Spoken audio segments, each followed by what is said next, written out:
Champion হয়েই বাঁধ ভাঙল, গুরু গম্ভীরকে চুমু শাহরুখের। কেকেআর চ্যাম্পিয়ন হতেই বেনজির দৃশ্য চিপকে। চরম আধিপত্য নিয়ে আইপিএলে চ্যাম্পিয়ন হয়েছে কেকেআর। সমস্ত দলের থেকে বহুদূর এগিয়েছিল কেকেআর। গ্রুপ পর্বে শীর্ষস্থান অর্জন করেই প্লে অফে পৌঁছেছিল।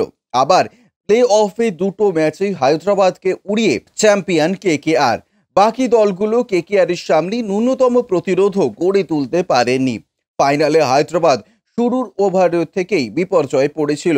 মিচেল স্টার্ক কেকেআরের বোলিংকে নেতৃত্ব দিলেন যোগ্য নেতার মতনই। তার পেস সুইং ম্যাচের ফারাক করে দিল শেষমেশে। প্রথম ওভারে অভিষেক শর্মার আউট দিয়ে সূত্রপাত হয়েছিল। তারপর বৈভব অরোরা কিংবা ওয়ান চেঞ্জে হর্ষিত রানা এবং আন্দ্রে রাসেল কাঁপিয়ে দিলেন হায়দ্রাবাদের ব্যাটিং লাইন আপকে। মাত্র 113 রানে গুড়িয়ে গিয়ে হায়দ্রাবাদ আইপিএল ফাইনালের সর্বনিম্ন স্কোর গড়ার লজ্জা তৃতীয় গড়ে ফেলতে বাধ্য হয়েছে নাইটদের দাপটের কাছে। আর তারপরে ব্যাট হাতে চিরচেনা ভঙ্গিতেই কেকেআরের ব্যাটিং সল্ট চলে গিয়েছে।